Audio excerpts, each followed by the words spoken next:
要知道一个重要的事情，科技东西一日三变，这些人搞不清状况，它变得多快。H20什么时候讨论？什么时候出来？去年底，中国为了求 H100到处求 H100，当时中国透过多少地方要拿？去年，今年终于年中进了 H20，而且去年连20都不给，为什么会给？黄仁勋跟川普讲，算力只有28%，不用担心，中国拿到也没有用，他们自己都可以生产超过它，我们100克死它了，结果现在是200，算力6倍，可是短8月H20进来了，不要200，现在人家主动上来，以前求都求不到20，不要了，200自己送上门，4个月而已，我必须讲一下，因为他知道200，中国也很快会起来，华为里面20多万人，11万个科学家，黄仁勋开在眼里啊，怎么做不出来？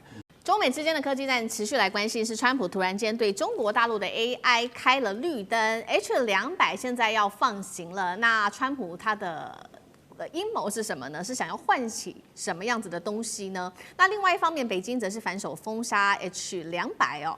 让美国现在内部是炸锅了，台湾也被点名是要吞25%的关税。今天来关心这一场中美之间的 AI 大战，这是最新消息，来自于彭博社最新披露的是，川普政府他准许了辉达向大陆终于是可以出口 H200的晶片了。白宫这边这么认定，他认为说，因为开放就是因为华为的 AI 技术已经逼近辉达了，所以把它开放吧。那么川普也赶快在他的社群发文说，确实啦，他已经向习近平承诺了，只要不碰到任何的国安的红线，那么就会让 H200卖给中国大陆。好，现在打川普脸的其实呢也不是辉达，也不是华为，是中国大陆的政府。虽然美国说要放行了，但是大陆怎么回呢？这是来自于《金融时报》的报道。他说北京现在要限制中企去购买，甚至是使用任何的 H200。他认为说，并且指出呢，如果你企业真的想要买 H200的话，没关系，那你就先提交申请，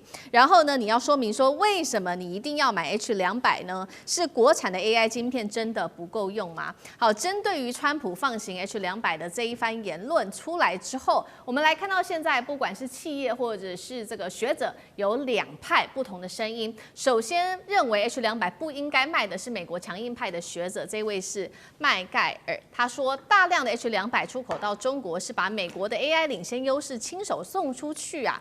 那支持卖 H200的除了黄仁勋之外，还有 AI 沙皇。黄仁勋说，你封锁的越狠，只会逼中国涨得越快。AI 沙皇也说了，不要低估全球现在其实有低估的倾向。中国大陆的技术正在快速的崛起当中。辉达，如果你退出了大陆市场，等于是把最大的战场全部都给华为了。H200现在性能到哪里呢？目前是被视为是 OpenAI 跟 Meta 训练 AI 的一个主力的重要晶片，比降规版本的 H20更强，但是它的性能又没有 Blackwell 这么的强。好，川普为什么突然间要战略退让吗？他的算盘是什么？还是他想跟大陆换取什么？还是这当中有政治的考量？聂老师怎么看？这个要讲得非常清楚，才有办法很清楚，因为这个东西比军事还精彩。先讲一下，光看中间那个你就很清楚，什么叫做强硬派学者。所以我是一个学者，我觉得学者很 low 就理论派的更搞不懂。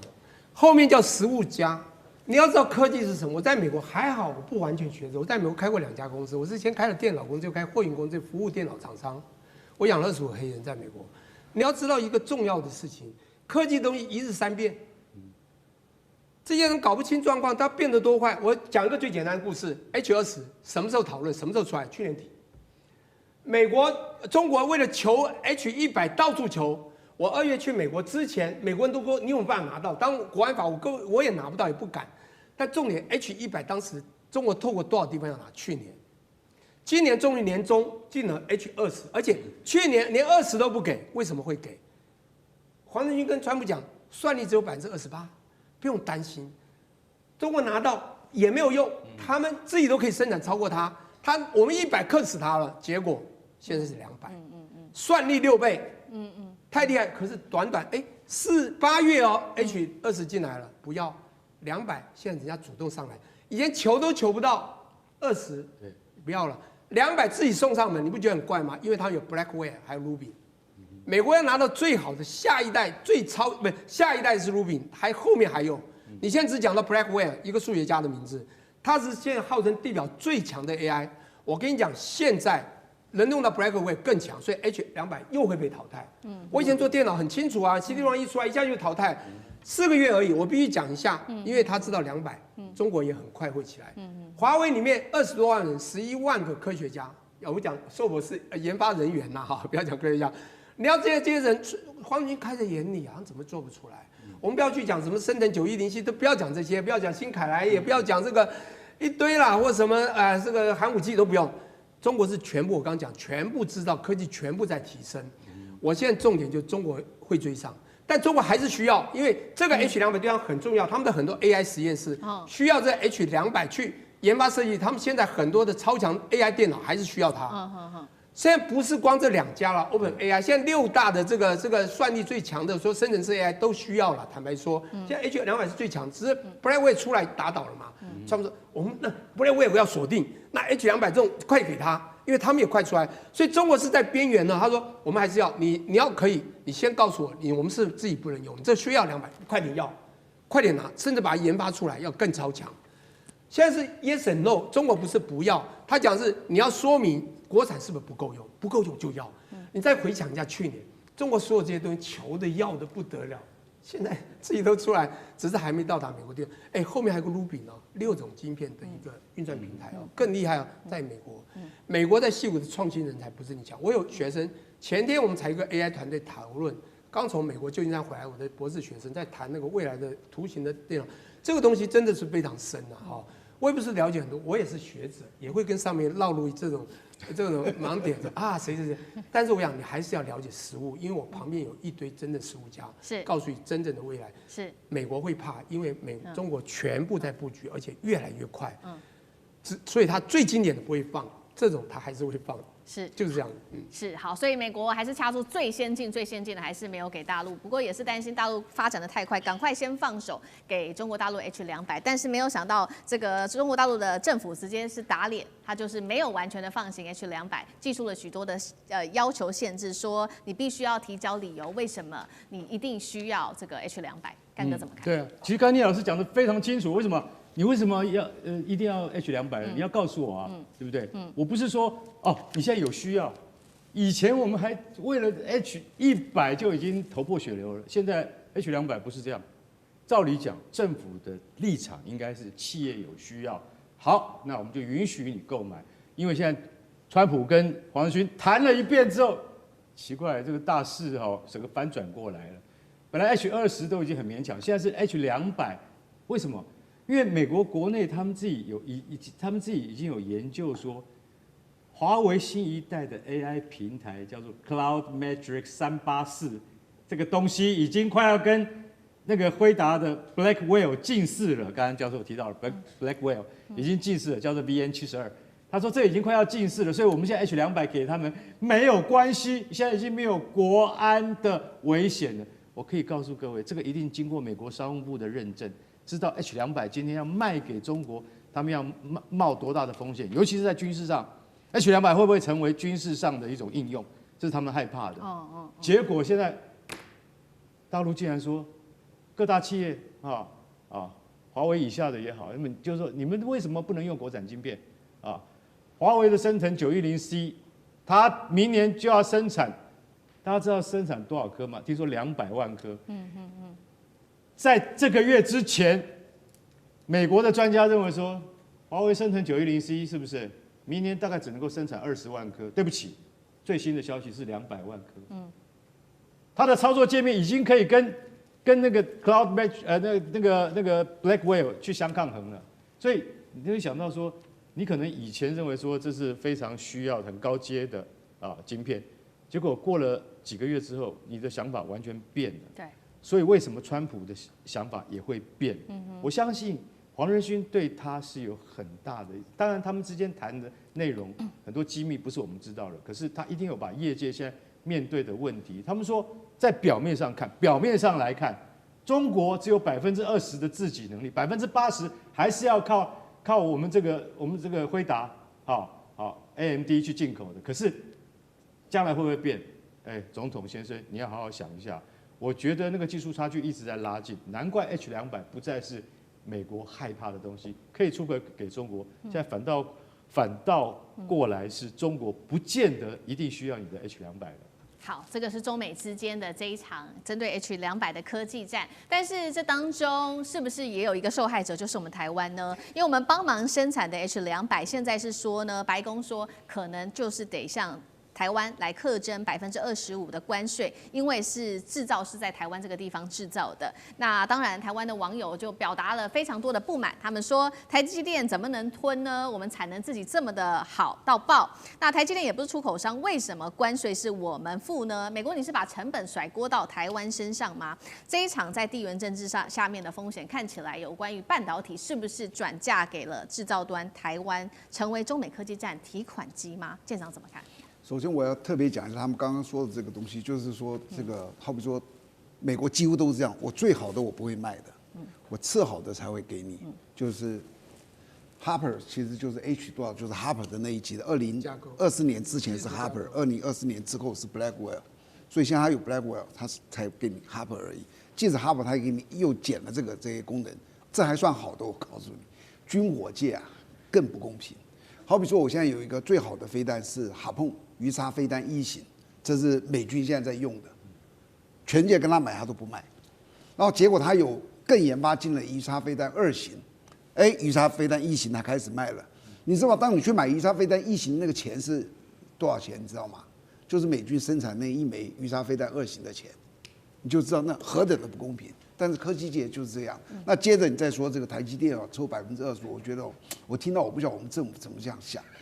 当初说一直要到美国去投资，有没有？你记不记得？所有人都记得，只要来我美国投资，甚至你动手投资，你这家公司就免税，记不记得？有吧？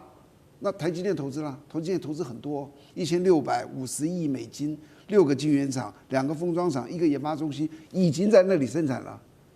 这是台积电的产品啊，你为什么要对台积电抽税？当然没想到吗？你为什么对他抽税？你当初承诺的是什么？那台积电为什么要去你那里投资？台积电把它通通抽回来好不好？你保证了不抽他税，我不管你抽谁的税，但是你最不能抽台积电的税，因为台积电是全世界最支持你们美国的，对不对？它就变成美积电了，你还抽他25%，这个是很令人生气。还有一个让人家觉得说真是莫名其妙的。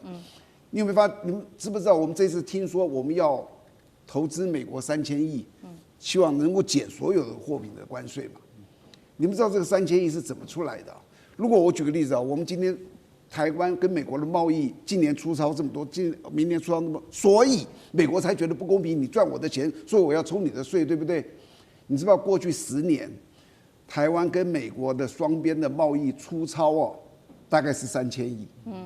也就是说，我们台湾辛苦工作了10年，对美国人赚的钱，现在一把要全部给他，你觉得公平吗？所以拜托我们的政府真的要挺起来。25不该付的不该付，3000亿不该给的不该给。那你有什么牌？我告诉你，你有一个牌，和中。跟马英九一样，你试试看美国敢不敢这样欺负你？华为的2奈米专利绕过 EUV， 震撼全球。另外，我们今天也会来关心到是中美之间的这一场这个贸易战，包括川普寄出的关税战，本来是要整中国大陆的，结果没有想到大陆它的贸易竟然是突破了1兆美元，创下了历史新高。那么我们今天也会就这些议题来一起做关心。这个是科技圈的大消息，就是在这个时候呢，川普突然间宣布了 H200可以卖给中国大陆，但是要有前提的，如果说卖出去的话，还是要被课关税，抽成是针对每汽抽25%的这个税，理由冠冕堂皇，就是说它要兼顾美国的安全，维持 AI 的领先。但是现在科技圈也在解读，是川普真的觉得怕了，针对这一场科技战，因为呢，其实黄仁勋早就已经多次警告川普了，他说呢，我们不能降低卖给中国的晶片品质，不然呢，中国大陆根本就是不会接受的。尤其我们看到大陆一直在做它的自产晶片，华为的实力不断的爆发性的成长，不管是它的这个实力爆发性的成长，或者是它的专利，我们都会一起的来特别看到大陆的半导体产业每年翻倍成长，远超过这个西方只有年增幅大约20%，而且确实哦，大部分的人才都是华人。专利在中国现在已经在全球高达了70%了。另外一方面，大陆在这个华为的 GPU 的专利5年更是暴增了10倍。那现在专利数量更是创下了新高，包括它的算力也推上了近70%左右。现在看到是大陆的杀手锏，被视为是要特别美国关注的，就是他们3年前推出的这项专利，有20项的这个环绕闸极的一个技术专利，号称能够让 DUV 绕过 EUV， 直攻达到2奈米等级的一个制程。节目一开始要来特别请教干哥怎么看了？为什么川普在这个时候突然间要放行 H200？怎么看？他说我们不能降低卖给中国的晶片品质。大家还记得这1-2年来说要卖那个 H20嘛，对不对？可是到最后他们说不要用 H20了，我们华为自己能够做。那现在川普突然说好，那我卖 H200给你啊，这个水准就品质就比较好了嘛，对不对？不过我们还是一样啦，我们关税的这个还是要抽25%啦哈，这关税就先摆在一边。然后业界就问黄仁勋说：“你觉得中国会接受吗？”黄仁勋说：“我不能断定中国接不接受 H200。”然后为什么？因为华为一直在突破技术瓶颈。他既然说，就算是2奈米的专利，他也可以绕过去。为什么？反正我艾斯摩尔的东西我买不到嘛。那我们就怎么样？我们会在什么？他说他要在一个，就是说你可能想象不到的一个领域里面，他竟然可以说，我跟你讲，我们现在用深紫外光，听清楚 ，DUV， 用 DUV 去支援那个金属间距小于21奈米的金属整合技术这样子我们就可以做出2奈米的东西。我操，这个你会不会听起来觉得说，这个技术瓶颈应该很大吧，对不对？因为你不是直接得到了 EUV 极紫外光，那这样子做出来的晶片，它的良率可以吗？其实我可以告诉各位，华为一直在鸭子划水那所以黄仁勋他就一直提出警告，他说你不要以为人家做不出来，为什么？因为一半的人才在那里，不是在我们美国，50%以上的 AI 人才都在中国，然后中国的专利是70%。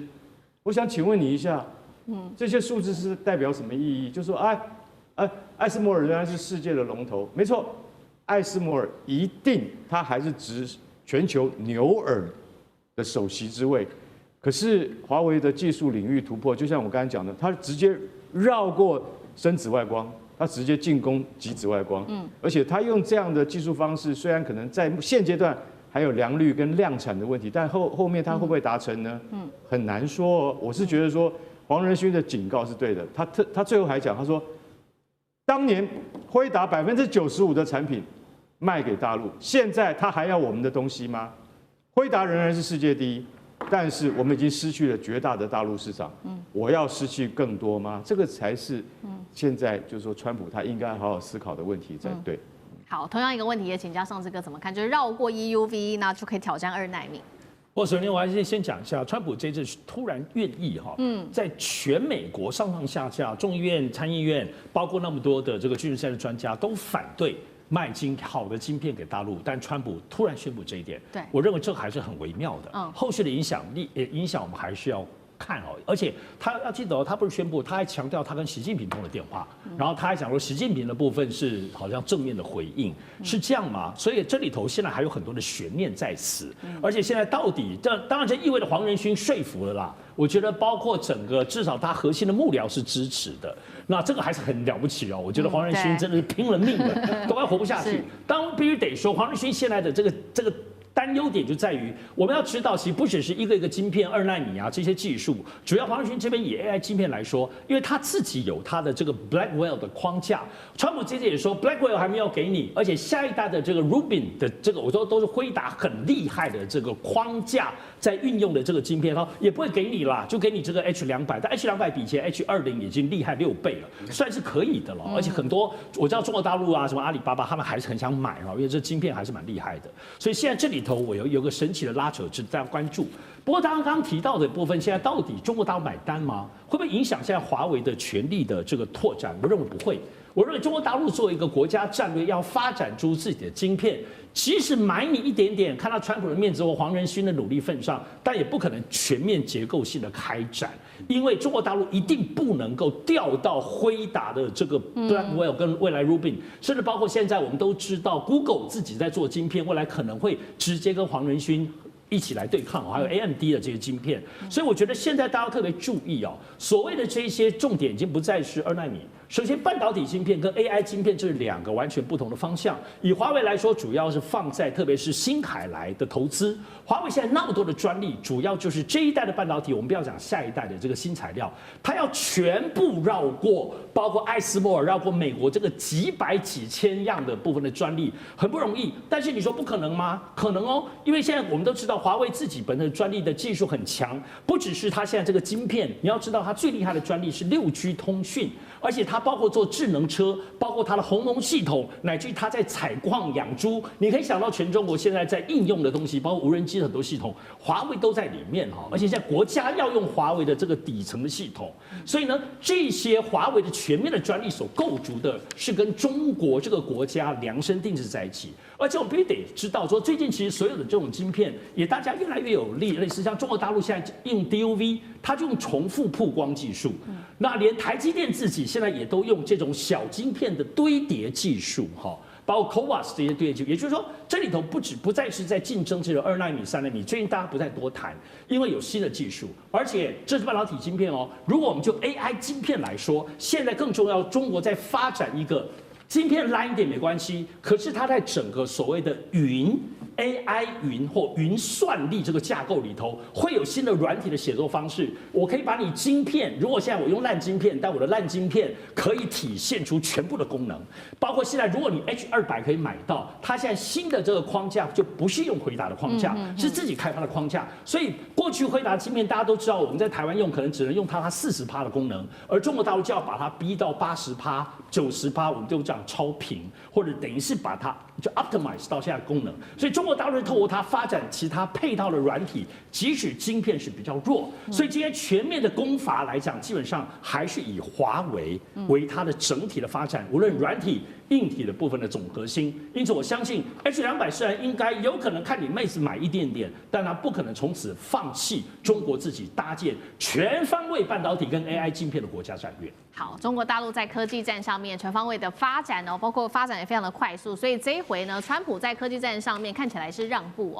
哦，有所解禁 H200，但是在这个贸易战上，川普恐怕是没有料到，因为呢，本来是希望用关税来锁死中国大陆的，结果没有想到现在出现了一个最新的数据，反而是有利中国大陆的，也就是中国大陆最新贸易逆差首次创下新高，突破了1兆美元，让美国被害惨了，因为关税的关系，美国的物价暴涨，然后通膨失控。我们来看到几项最新的数据，第一个，中国大陆2025光是前11个月贸易逆差，刚刚提到了突破1兆美元，史上第一。第二件事情，他们对于美国的出口其实下降幅度高达20%的，对美国的采购也同样是下降了。但是呢，美国对中国的贸易逆差问题有没有解决？其实是没有的，仍然是达到3倍。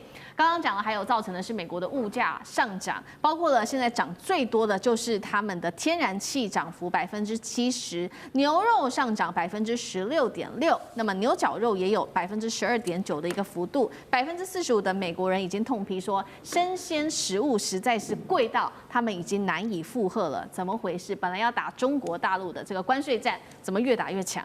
大使怎么看？因为美国虽然那个农产品很丰富，它很多也是进口的。比如说，它这个牛油果哈，就是我们叫什么这个那个大陆叫牛油果，台湾叫什么？avocado，都想不起来。洛梨，它全部墨西哥的。对，加州也有，基本上都墨西哥的。川普把墨西哥农产品给你加15%，你的市场价格是不是贵？对，还有很多这些东西都是邻近国家的。连牛肉，我们后来发现，美国比较平价的牛肉很多是买巴西的，巴西给人家 charge 25%。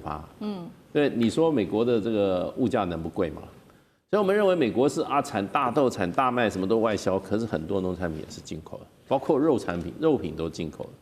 所以现在我觉得美国的这个问题就变成就是说，政府抽税抽太重了啦。你政府抽税抽重了以后，物价自然上涨。因为川普说我这个关税是抽外国政府，是外国政府跟我交税，那是骗人的。你的税收是老百姓交。我跟你讲，关税是谁收进去了？你知道？关税是美国政府收的。哎，你是钱交给美国政府，而美国老百姓的税收呢，也是交给美国政府，对不对？没有错。你知道现在国际贸易的基本上的这个作为是什么？关税部分都由进口商出，对，没有出口商在出关税的。这个叫什么？这叫 FOB。FOB 的在国际上叫离岸价格。我这个价格报你就是离岸，我把它送上船以后的后面事就是你进口，你买的人负责了。买的进口商他当然他要付关税，在哪里付？不是离岸的时候付啊，是进岸的时候才去付关税啊。所以这个税基本上大部分都是什么？其实绝大部分都是进口商在付。那进口商他有时候说，我这个税很重啊，你出口的时候你分摊一点好不好？你吸收15%好不好？你吸收8%好。那没有问题，那你就卖便宜一点可以。可是问题，大部分关税还是进口商在付啊。对。那问题，所以这些钱都被谁收去啊？美国的进口商税交给谁？交给美国政府。美国老百姓税交给什么？所以美国老百姓过去只要交税，关税美国平均关税已经2%而已啊。现在美国平均关税搞到人家都是要人家怎么？都是要给到多少？15%。日本的都是15%，韩国15%。我们台湾是20%嘛，25%，印度是50%，对不对？现在这个墨西哥、加拿大都是都是很高的关税，所以你税重了，最后谁出？消费者，所以到市场的时候价格都往上走。那怪谁呢？怪美国政府啊。另外一方面，美国基本上它的这个债越借越多，其实它的债越借多，你的美国人的所谓的怎么讲？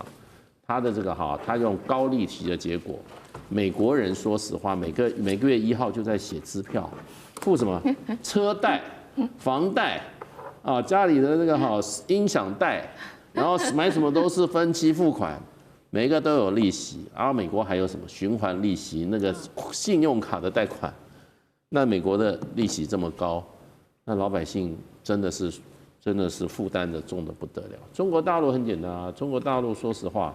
美国最近一个记录说，它对美国市场的依赖度从4.5%，GDP 4%到现在已经降成2.2%了。意思就是说不依赖美国市场。然后呢，在俄罗斯、中东、南亚、东协、非洲市场全部遍地开花，它分散市场了。对，有关于在中美之间有关于晶片的一个竞争，新疆现在最新推出的，我们等一下会来看到这个算力黄金已经碾压美国了。中国大陆大家在看它有一个 AI 版本的一带一路是否在这个时候横扫全球，它的设备是否还能够出口到其他国家去呢？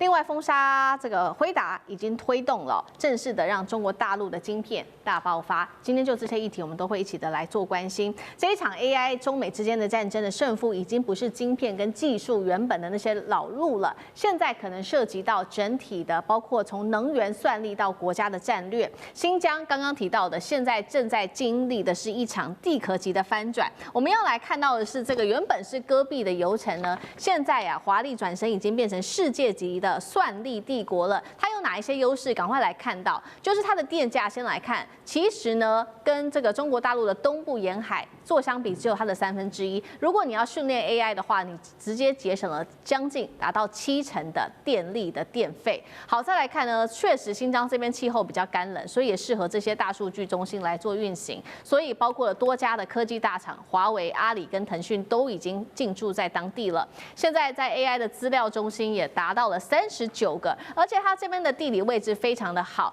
直通中亚5国俄罗斯，还有中欧班列这边可以直接到欧洲国家去，能源、商品、技术都很容易输出。现在黄仁勋他就非常紧张了，他也承认未来限制 AI 的发展已经不再是我们想的晶片了啊，是电力。所以我们今天要特别来讨论的就是电力，尤其在新疆这个地区，能够成为中国大陆超级算力的心脏吗？接下来中美 AI 的胜负真的吗？会如黄仁勋他刚刚讲的，不再是晶片，而是能源，而是算力吗？厉将军怎么看？我觉得中国这个 AI 一定是电力是非常重要的那黄仁勋讲这一话这个抑制 AI 未来发展不是晶片，而是电力。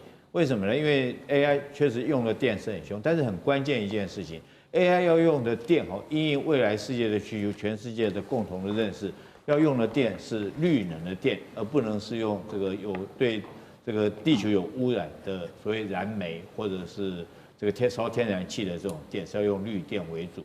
所以我们看到中国大陆在这方面来讲的话，一直不停的在发展所谓的绿电，包括我们讲一句话嘛大陆有推一句话叫做这个东算西电。什么叫东算西电？现在来讲，发展 AI 的几个大型的公司包括 DeepSeek 等等这些，他们位置都在哪里？譬如说 DeepSeek 它的总部是在杭州上海，然后计算中心广州或者是这个香港深圳这几个地方，大部分在中国的东边为主。可是它电从哪里来？电从西边过来。西边来讲，我们看到包括清洁的能源，不是清洁能源，我讲的是绿能绿能包括什么？就是太阳能在新疆很多的太阳能发电厂，还有很多风力的发电厂，甚至于在西藏那边，我们看到它即将要新盖全世界最大的一个水力发电厂，还有长江三峡像这些电力来讲，都可以供应未来的 AI 晶片所计算所需要所用，而且它的伺服器可以设置在这些地方。好，那我们讲说美国呢？美国有没有电？它当然有电，怎么会没有电？那美国用的电，由于川普他一直强调，他还是要用石油来发电，用天然气来发电，因为他认为说这个东西对我美国来讲经济发展很重要，所以他说是绿电都是在骗人的。对。但是他们美国现在来讲，会用一种取巧的名词了它因为需要大量的电力，大概很多大型的这种 AI 中心来讲，公司来讲，他们用的是核电，他们自己在盖核电，可是他不敢讲核电是绿电，他讲的是什么？是说清洁能源。那确实是清洁能源啦。对，但是你未来如果说一个国家要长期发展来讲，要长期发展 AI 的这种来讲的话，我觉得这个绿电是避免不了，绿电是最安全也对环保，也对节能的。所以我认为说是黄仁勋讲的没错这个东算西电是中国现在正在规划做一个全班大局的规划。好，东算西电，这个是未来中国大陆在发展 AI 很重要的一个制胜关键。不是只是黄仁勋说，我们来看到几位大咖也是这样说。包括了黄崇信，他说什么呢？他是阿里巴巴的黄崇信，他列出了大陆的4项优势，他也是有跟黄仁勋一样，都有提到能源。那他也讲到了大陆的优势，还有资料中心的建设成本、人才跟开源。那黄仁勋除了刚刚我说到特别提到的能源之外，他也强调了大陆的优势，还有晶片、基础设施、AI 模型跟它的应用。2位大佬针对大陆的优势，杨老师如何解读？可不可以说大陆已经掌握了这场 AI 的主导权？我觉得黄仁勋讲的5层蛋糕看他讲的是能源、晶片，然后基础建设、AI 模型和相关的应用，以及就是这5个，就这5个AI 模型看它应用的层面就很广了软体的应用以及各个产业的商业的应用。那在这里面到底美国，我们现在美国现在目前占的哪些优势呢？晶片、AI 模型、晶片，也许现在我觉得其实还是6成到7成的领先。但因为晶片，你看像华为自己的升腾的910C。以及它现在用的就是 HBM 的技术，我们在这个节目都讨论过。那蔡委员都提过很深刻的这个分析。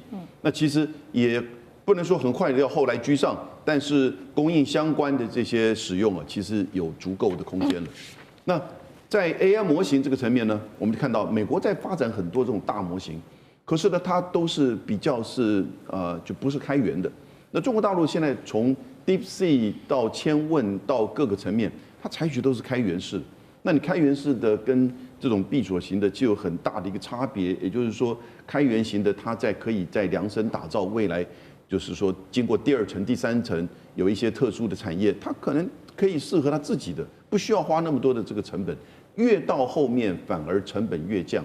那因此，中国大陆呢，正如蔡崇信阿里巴巴曾经做过董事长的，他就说过，中国在 AI 有4个优势：能源、资料中心。建设成本、人才资源跟开源策略。能源这个刚才列将军就讲得很清楚了，中美之间在能源的这个比较中国一定会越来越占优势，而且是干净能源。资料中心的建设成本，那这个大概已经跟基本的基础建设也是中国大陆在这边整个制造业基础建设。然后呢，人才资源，那当然，黄仁勋自己讲了，5成的 AI 人员。研究人员都是华裔，那当然人才资源，而且在中国大陆，它所需要的这些成本更为低，开源策略，所以现在因此有个新的概念叫做 AI 成本。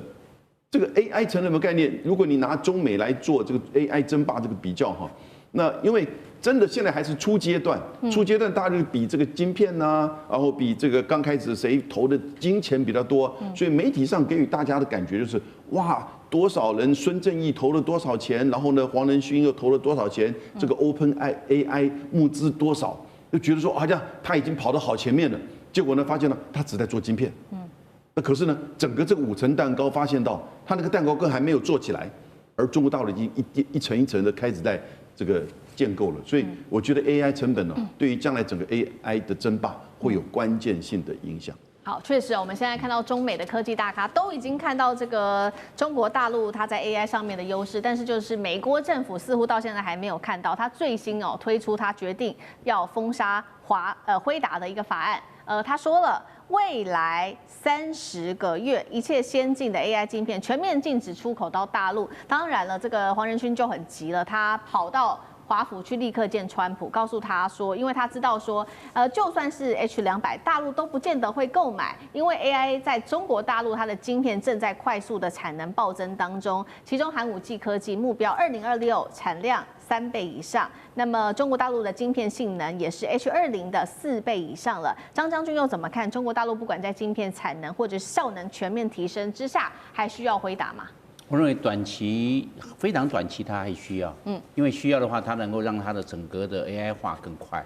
那长期的话，这不需要，长期不要，因为我们知道中国大陆是以3步走，你要注意到中国大陆的策略是很明确的。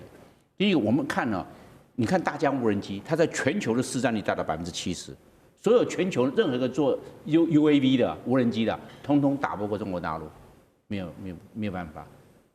这个大疆无人机在中国大陆市占率是达到90%，全世界市占率是70%。那在美国市占率多少？在美国市占率如果是消费型的，它占90%，也占90%。你看那多可怕！美国 UAV 你做一架亏一架，那买中国大陆快便宜啊！现在美中持续在做高科技的晶片博弈那这个情势要出现重大逆转的讯号了吗？怎么说？正当全世界都以为美国要持续掐住中国发展 AI 这个高端晶片咽喉之际呢，彭博社他们有一个劲爆的消息说现在川普政府正在讨论，我们要不要开放 H200的晶片呢？重新再卖到这个中国市场。那之前白宫明明才大张旗鼓的把像 H100、H200还有 Blackwell 这一些全部都要进入到这个管制名单、禁售清单，结果现在 H200不是一个低阶的东西呢，现在又考虑要退一步卖给中国了，而且美国内部甚至有消息指称呢，这竟然是一个折中方案，因为他们不敢卖 Blackwell， 怕辉达的营收崩塌啦，整个拖累美股，这是川普最不想看到的，因为美股就是他的底气。然后还有怕挡不住中国这个国产晶片加速研发一路狂飙的生态，所以我卖200给你是一个折中方案。那当然呢，这个一下卖一下不卖都是你美国在说的玩法，中国当然也不乐意嘛，所以他们现在也是呢政令来促使自己要加速研发自己的产品，包括华为这边重磅消息，未来3年要推出4款的新产品，甚至这个升腾950的 PR 在明年的第1季要上市，它的目标呢，甚至是对标辉达的 H100所以虽然没有到 H200那么厉害，但是100也可以让现在中国自主的算力呢有一个基础的保障。好，那也是希望能够早日摆脱像辉达啦、MND 这些产品的一个系统性的脱钩，达到系统性脱美这样的一个自主权。好，川普为何现在不断改变，又忽然要卖你 H200了？此时此刻正在实施 AI 自主化的中国，会买这个账吗？还是我就等到明年 Q1 看这个好不好用？好用的话，我就不要买你的。杨老师怎么看？买还是会买了，但是华为的突破以及举国体制政策上的扶植的加快速度是不会停的，而且可能会更加速。但我讲的买可能是民间的买，政府就是北京这边看它会不会延续当初对 H20的质疑，那对 H200那是不是同样的态度 ？H200我看在 NVIDIA 的官方网站上面，它是 H100的容量的2倍，所以它叫 H200。那当然一个说法就是在釜山会议之后呢，川普就了解了，他不可以再做川建国了，那基本上其实还是要顾及到美国企业的利益，以及呢还是这个市场大陆的市场还是很重要，是美国的收益以及未来研发的这个最重要的一个收益来源。所以呢，黄仁勋跟白宫里面的 AI 沙皇叫 David Sachs， 在这个议题上就十分支持，不只是个议题上支持之前另外一个案件就是在美国的国防授权法里面，是不是要放一个法案叫 Game AI？ 它这个名称是挑第一个字母，其实就是指保护美国基础建设效率及国安的法案。那他就说，如果硬体的公司像 NVIDIA 要卖的话，先卖给美国的企业，有美的企业，其他国家，那然后呢才可以卖给中国。那当然，我们看到像 Amazon 或者是这个 Microsoft 就欢迎这样的做法，可是 NVIDIA 是全力反对。那这个反对当然一方面是黄仁勋的这个企业现在是美国一样嘛。我们台湾的护国神山如果是台积电人，美国现在护国神山就是 NVIDIA 了。那全世界第一个市值超过5兆美元的所以呢，它的这个大陆的这个现在在9月、10月的时候，它的市占率一下掉了6%，掉了63%，只剩下30亿美元。过去曾经是占95%的，所以这一阵子 NVIDIA 黄仁勋不断的喊零就是零就是零，就是已经掉到快零快没有了，他非常的悲观。虽然他的获益还是不错，因为他从沙烏地阿拉伯、阿联酋里面获得了很多的市场，可是呢，这就是也许在国安跟市场之间的一个折冲。那第二个就是我觉得其实是有点晶片换稀土，也就是说了解到中国大陆这个稀土的方案其实还没有100%的明确，是不是真的延后1年，以及整个审查的过程当中是不是会有怎么拖延？因此呢，他在这个 H200上面也采取一个就是说某种程度的这个妥协，又顾的 NVIDIA， 又顾的稀土，然后呢又顾的中美关系，大概是这个角度吧。至于大陆这边买不买，有东西卖我们为什么不买呢？买来再看看差距在多少。那我想接着问委员，之前我记得您上节目的时候有提过就是中美的晶片仅差一步之遥的说法。所以说，如果现在美国一直在放话说，卖给你中国 H200晶片这样的风声，一方面是不是在打心理战？还有中国自主研发的这个升腾950P很快明年过完圣诞节，其实马上就要上市了。那如果它真的是可以成为 H20甚至是对标 H100一个不错的替代品的话，那还有必要一直受限于美国一下卖一下不卖的这样的一个做事吗？其实科技战也好，心理战也好，背后都是财务战这个赚不赚钱才是硬道理其他的都是台面上的话而已2022年我讲过，中国的晶片产业可以花5年的时间赶上美国，那5年嘛，就是2027年，所以我们的静待还有2年的时间。这2年时间是中国大陆考验自己，但我认为它能够做得到。除了说成熟晶片都更不用讲了，我们就讲 AI 晶片。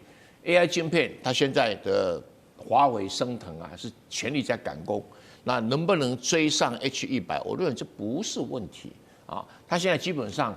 已经准备了如何跟 H200来对标了，那只是生产的关系，先推出 H100。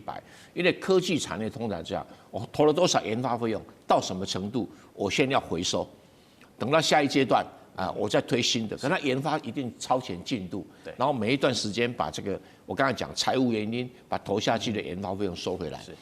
那中国大陆如果不买 H100，不买 H200，或者买的少的话，对辉达是一个很大的一个财务压力。因为当它越发展到 Blackwell 或者明年要出现 Rubin， 会有个现象，就是越高端越贵，越贵买的越少，到最后剩下大概中国、美国会买。我举一个例子，那个ASML 哈，那个 ASM 那个荷兰的光刻机就是这个现象啊，它现在已经造到了顶端的这个所谓的 EUV， 已经到了一架4亿美元。真的，对不起，谁买？台积电买一架，没了，没了。为什么？啊，你不让中国买，那你叫日本买吗？日本还在初级阶段，全世界没有人会买这么贵的。可是你投下去研发这个4亿美元一架的光刻机，请问你花了几百亿的研发费用下去，你不能回收的话，就会在今年不断的产生债务的累积，这个就是现实啊。所以如果辉达出现了营收减少，而且投下去的费用那么高，获利稍微没有像以前那么理想，那当然会拖累美国的股市。美国的股市一拖累的话，那是变成是会扩散出去，所有人财务受损，就会影响到消费，因为股票投资者赔钱；影响到投资，因为公司没办法发行新股。所以这一连串带动出来的影响，会跟台湾一样。所以说，台湾如果台积电离开了台湾之后，台湾的经济会开始往下走啊，这是没有办法避免的啊。那一样的，如果 NVIDIA 找不到新的大客户，我讲大客户哦，你 Blackwell 现在已经卖得不太好啊。只有沙特阿拉伯在买，还有美国自己几家在买而已啊。对。那如果 Rubin 出来，效能很高，力道很强，但是太贵了，不能回收，那就对不起啊，您就要停摆，不能回收你每一个 Blackwell 不知道投了多少钱下去研发 ，Rubin 不知道投了多少钱下去研发测试、试产，都花很多钱，那只要不能回收，它的成长动力就停止了。是，所以中国大陆的市场能不能打开，关系着辉达的成长动力，也关系着美国股市的成长性。那川普不在乎辉达，也不在乎中国，甚至也不在乎美国自己，但他在乎美国的股市，因为他的好朋友全部在股票市场上。真的，是的，是的。好，确实哦，这个中国市场对于辉达，对于黄仁勋执行长很重要，也难怪前段时间他访问都是穿着唐装跟大家这样说中文。我们继续观察，还有中国这个成熟制程已经够强了，但现在就是要在先进制程急起直追嘛。一个市调机构集邦科技就发了一个惊人的预估，认为2023年中国将掌握全球半数的成熟制程哦。那他们到时会有全球超过50%的成熟制程产能，然后还有全球12寸晶圆代工的产能，年复合成长呢，全世界只有10%，但是中国是翻倍20%。以及今年6月，武汉的碳化矽大厂投产，年产36万片，来提供现在这个100万辆的中国电动车蓬勃的需求。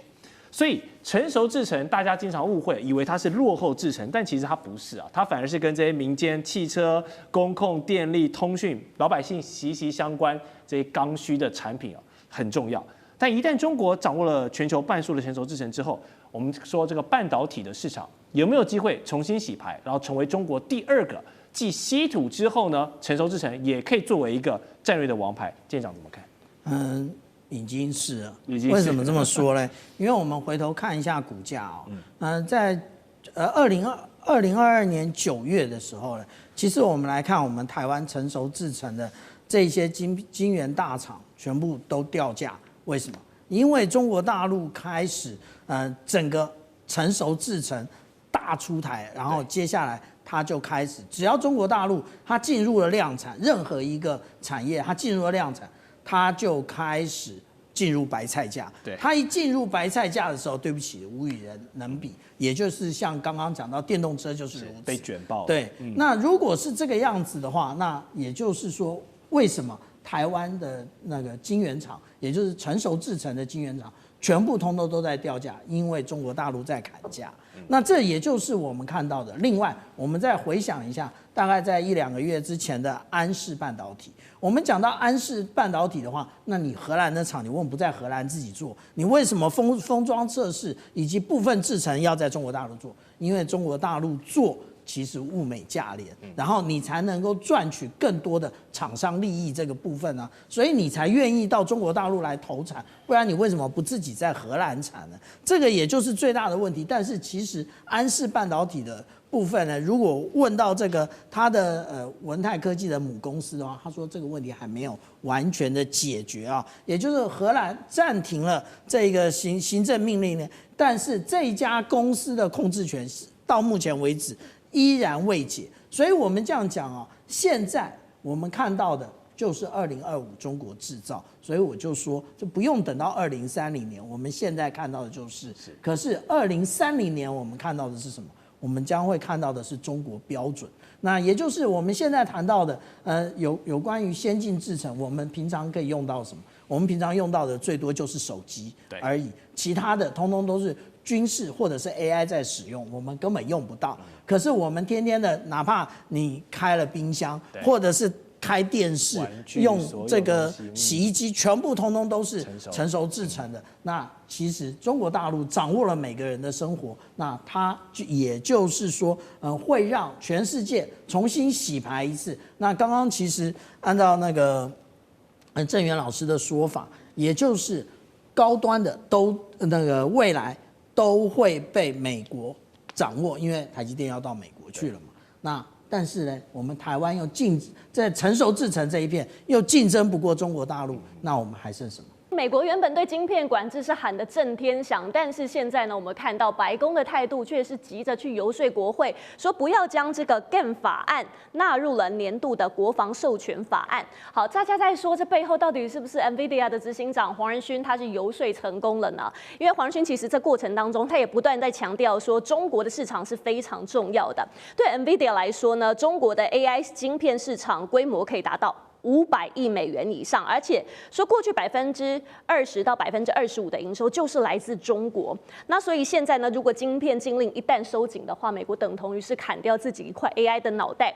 好，说到辉达，我们还要来关心的点就是呢，辉达这次的财报看起来非常亮眼，但是现在股市上，怎么开始跌了？因为市场发现说这个应收账款激增，也就是说辉达这阵子卖出去的货，但是还没有收到的这个钱已经变多了，极大的主要客户就占了超过1半。所以现在其实华尔街也开始问说 ，AI 现在的获利真的可以支撑过去这段时间非常庞大的支出吗？那我们想请教杨老师，问题来了，那事情发展成到底是中国撑不住美国的制裁，还是说美国撑不住不能失去说中国这个非常大的 AI 市场？我觉得后者越来越真实，而前者中国能不能够撑得住美国的制裁，其实大家都有目共睹。那当然。制裁的部分在高阶的晶片跟设备层面呢，还是有相当的影响。可是呢，过去其实中国大陆连成熟晶片的技术或一些设备都仰仗来自于国际的市场，不管是韩国还是台湾哦。可是呢，它现在从2018年到现在，在中美科技战的压力之下，它举国体制去发展各项的这个技术的突破，跟设备还有装置甚至软体都取得了一些成就。只是需要一点时间，可是呢，你看到在成熟晶片的这一块啊，到了明年中国大陆就是最大的市场，也是最大的生产国。那只不过是在成熟这个先进这个前沿的晶片层面呢，它还是需要时间。这个 GAN AI 什么意思呢？它的全文叫做《保障国家人工智慧获取与创新法案》。那其实也就是规定说，要求晶片制造商必须先满足美国的国内的厂商的需求，以及跟美国友好的厂商、友好国家的厂商的需求，才可以卖出非友好或者非国内，也就是指中国大陆。那这样子的法案，国会有很多人支持，但白宫现在决定要把它踩这个刹车。为什么？反而是 Amazon 跟微软是支持这个法案。你看到就是说这个。要购买这些晶片的这些企业哈，他反而支持，但是呢，硬体的制造商、出口商，像是辉达，他就反对，因为他说，其实你会断掉中国的市场，而中国就走向自我的研发，那其实让中国的市场持续的依赖美国的硬体，尤其是辉达的 AI 晶片，那事实上，一方面可以获得中国市场，另外一方面呢，也可以延后中国自己研发的压力。那这样子做呢，可以让美国争取到时间以及更多的研发的经费，在硬体跟技术的落差上面能够保持持续的领先。这就是一直以来黄仁辉说服的，就是白宫的叫 David Sachs， 这个叫做 AI 沙皇，他现在采取支持这个态度。所以我觉得，但是即使这么做，你觉得大陆看不懂吗？那当然看得懂啊，那就是没有办法，那我们就用时间来换取空间，也就是说，也许时间再拉长一点，那等待中国大陆自己本身的先进的技术跟设备能够到位，那它再巩固它自己本身的市场。我讲这个还是需要国际合作了。因此你说到底谁会冲击谁？那其实这也就是中美的 AI 争霸战的持续战。好，现在中国市场对美国来说还是非常重要，但是外界也在关注说，那美国是不是可以靠其他的市场来补上中国的这个缺呢？最新消息是美国的商务部他披露说，沙烏地阿拉伯跟阿联酋呢买辉达的 Blackwell 晶片，美国国家上限3.5万颗，那要符合安全还有通报规定才行。还有这个沙烏地王储沙尔曼，他也是非常激进在推动投资，包含了 Human 公司要建立 AI 资料中心，包含了云端容量 AI 的基础建设跟模型，还有说马斯克现在也宣布 XAI 要在沙烏地建一个500兆瓦的资料中心，那他所用的就是辉达晶片。好，大家对沙烏地的印象就是非常的有钱，那请教张将军你来看，这个战略上，就算沙烏地他再有钱，可以补足中国市场的缺口吗？我认为这是相互需要的问题，要从经济的角度来看。我们知道，就沙烏地阿拉伯也好，或者阿联酋也好，他们的石油就有挖光的一天，不可能永远取之不尽，用之不竭。那现在是不是要有一个战略资源替代？找到 AI， 找到晶片呢？是这个样。那为什么找到这个阿联酋跟沙烏地阿拉伯呢？因为他们有钱啊，有钱要2个条件，第一个你要有钱要够哦。这个阿联酋跟这个阿联酋跟沙特就是沙烏地阿拉伯，我们就是钱多啊，我们武器都是付现的，不要折年按1年付款，我们一次给你，都是这个样。那黄仁勋不是要赚钱吗？刚好选在那个地方。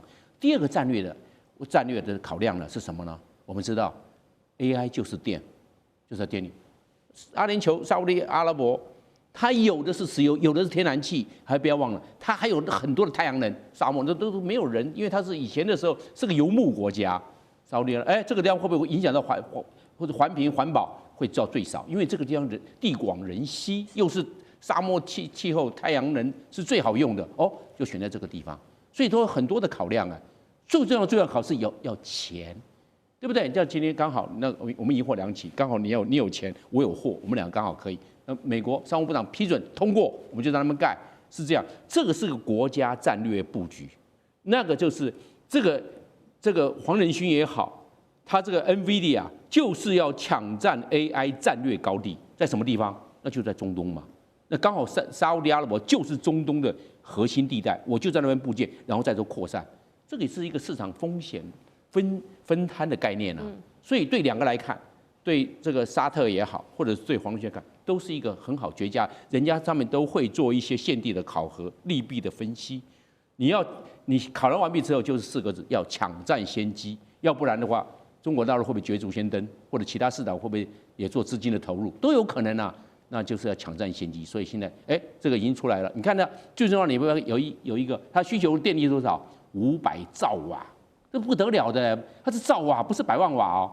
那就換句話說，要選那個，一定要是選電力非常充沛的。那現在工業沒有大發展，因為大家都大量消耗，我的預量就不夠了。現在沙烏地阿拉伯預量是很夠的，就是選地就在那個地方來，大家來投資，大家都有雙負需求，所以這樣戰略高地選在中東，選在沙特。是好，這一場晶片戰背後，其實大家也在關注，包含這個 DDR5 記憶體的需求突然間暴增。我們來看到這個數據是韓國對中國的出口，今年的第3季就飆到78.8億美元，對比去年呢是多了2成。那原因很簡單，就是美國管制了高階的 GPU 和 HBM， 那中國只好大量的現在收購 DDR5， 甚至自己生產來提高良率。那這波搶貨呢，現在刺激全球的記憶體超級週期，價格也跟着炸掉了。三星 DDR5 的合約價格單月就漲了60%，Netflix 還有這個消費記憶體的供應也非常緊張，甚至說現在連手機啊、顯卡可能都會被波及哦。李將軍，您看現在中國這一波拉貨是很單純的市場需求而已嗎？我这样讲哈，这个当然中国由于被美国的科技管制哈，不能够获得先进的 AI 晶片哈，它必须在这方面寻求突破哈。那首先我介绍什么叫 DDR5。DDR5 事实上它就是一个 DRAM， 也就是说它是高效能的动态随机存取记忆体哈。这讲起来有点绕口，我等下解释给你听。然后它可以取代什么？取代人工晶片里面的 AI 的这种HBM 哈。那如果说我可以取代，我用这个来做，做的效果怎么样？这个我举一个最简单的例子，假如说我们现在用 AI， 你问 AI 一句话哈，你问100个教授在那边，你问他说，教授，你们这100个教授，我想请问一下，我要画一个全世界最漂亮的美女，100个教授他当然以他们的智慧，他们知道美女的标准哈，比如身高啊、体重啦、发型啦、肤色啦什么，他们就马上可以画出一幅漂亮的美女绘画。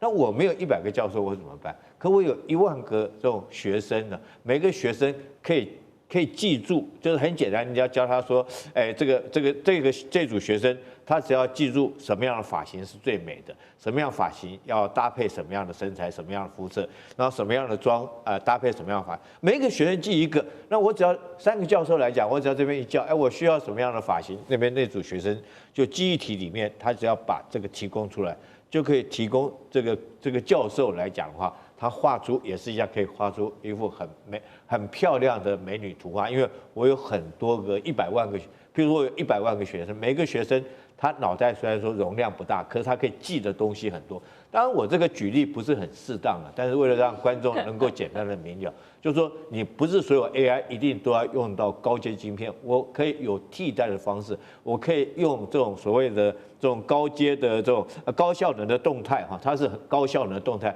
随机存取的一个记忆体啊，来也一样可以达到 AI 的一个效能。好，那在这种状况下，当然现在包括到华为哈，他都讲说这个DDR5的这款的晶片来讲，甚至于可以媲美这个辉达的 A100 晶片哈。那 A100也是属于 AI 的晶片，甚至于它生成910B 哈，也都可以用这个也可以达到这个效果哈。所以我觉得，当然中国为了要突破 AI 被美国所管制，它当然会用尽各种的方法寻得突破的方式哈。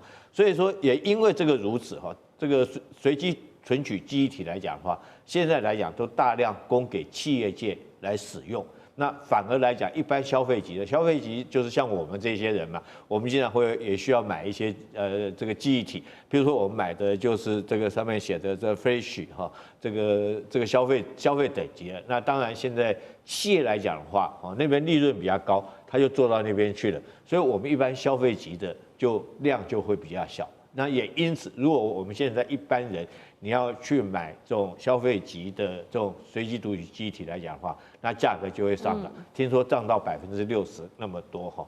那当然，我觉得最重要的是中国会竭尽各种方法去寻求 AI 的突破了。在这方面来讲的话，你光靠说管制晶片来讲的话，那当然中国可以寻找出突破管制的方法。